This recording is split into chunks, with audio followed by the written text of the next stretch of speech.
কারা রইল কপাট ভেঙে ফেল করে রোপাট রক্ত জমার শিকল পূজার পাষাণ বেদি ওরে ও তরু নিশান ওরে ও তরু নিশান বাজা তোর প্রলয় বিষণ ধ্বংস নিশান উঠুক প্রাচীর প্রাচীর বেদি কারা রইল কপাট কারা রইল কপাট নাচে ওই কাল বসে কি কাটাবি কাল বসে কি নাচে ওই কাল বসে কি কাটাবি কাল বসে কি দেরে দেখি ভীমকার আর ওই ভিত্তি নারী দেরে দেখি ভীমকার আর ওই ভিত্তি নারী লাথি মার ভাঙরে তালা লাথি মার ভাঙরে তারা বন্দিশালায় আগুন জ্বালা ফের উপরে কারা রইল কপাট কারা রইল কপাট ভেঙে ফেল করে রোপাটে রক্ত জমাট শিকল পূজার পাষাণ বেদি ওরে ও তরু নিশান ওরে ও তরু নিশান বাজা তোর প্রলয় বিষণ ধ্বংস নিশান উঠুক প্রাচীর প্রাচীর বেদি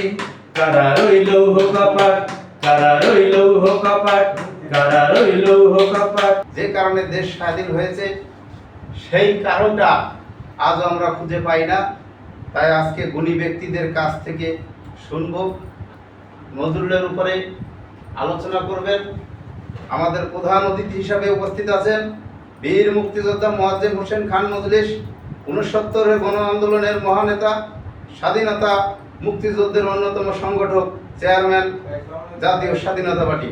প্রধান আলোচক হিসাবে আমাদের মাঝে উপস্থিত আছেন মোসাদ্দেক হোসেন স্বপন, জননেতা, সভাপতি বাংলাদেশ সংযুক্ত শ্রমিক ফেডারেশন, শ্রমিক নেতা বাহারানের সুলতান বাহার আজকে উদ্বোধন করবেন আমাদের এই প্রোগ্রাম।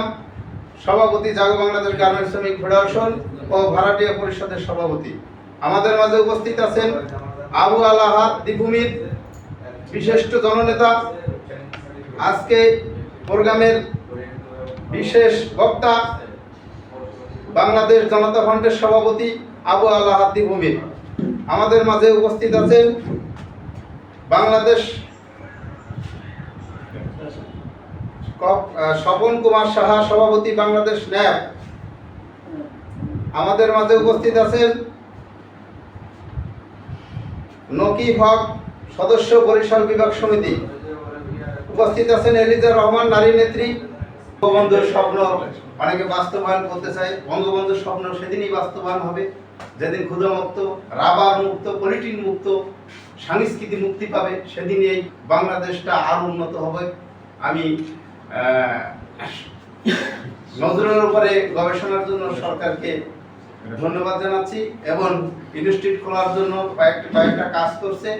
ভবিষ্যতের জন্য তাকে বলবো তিনি যেন আরো নজরুলের উপরে গবেষণার জন্য গবেষক তৈরি করে এবং ঢাকা বিশ্ববিদ্যালয়ের টিচারকে নিয়ে জানি বসে এই প্ল্যানিং করে ছোট ছোট বাচ্চাদেরকে জানি নজরুলের গবেষণায়, নজরুলের ছড়া, নজরুলের চিন্তা চেতনার উপরে জানি পোশাকটা, যেরকম অনেক শিল্পীতে দেখা যাচ্ছে গান গায় বাংলায়, পোশাক করে অপসংস্কৃতি।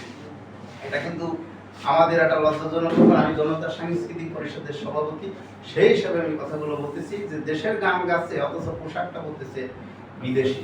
এটা কিন্তু আমাদের জন্য অনেক দুঃখজনক বিষয়, লজ্জার বিষয়।